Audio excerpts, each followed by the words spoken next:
আজকে কিন্তু আমাদের ডিমগুলো ফোটা শুরু করে দিয়েছে, আমি আপনাদেরকে দেখাই। এই যে এই ডিমটা কিন্তু অলরেডি ফাটাই ছিল, মানে মাথাটা মানে বেরোতে পারছিল না, এই জন্য আমি একটু ভেঙে দিয়েছি। আর বাকিগুলো ইনশাল্লাহ আশা করি আজকের দিনের ভিতরে সবগুলো ফেটে যাবে। দেখতে পারতেছেন আজকে নিয়ে আমাদের প্রায় 20 দিন, মানে 21 দিনের মাথায় চলে আসছে। সো আজকের দিনকাল আর কি 21 দিন হয়ে যাবে, আর ইনশাল্লাহ 21 দিনের মাথায় কিন্তু সবগুলো ডিম ফুটে যাবে। সো দেখা যাক, আমরা কিছুক্ষণ ওয়েট করি এখানে।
এখন ধরো দিই, এই দেখেন ভিতরে অবস্থা দেখতে পাচ্ছেন।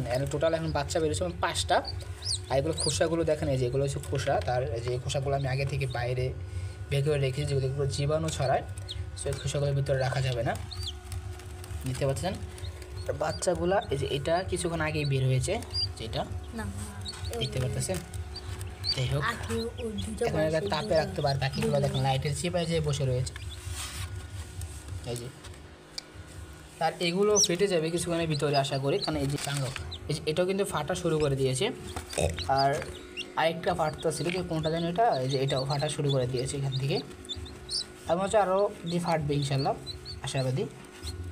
এখানে ডিম দিয়েছিলাম আমরা 12টা থেকে একটা নষ্ট হয়ে গেছে, আগে থেকে ওটা আমরা ফেলে দিয়েছি।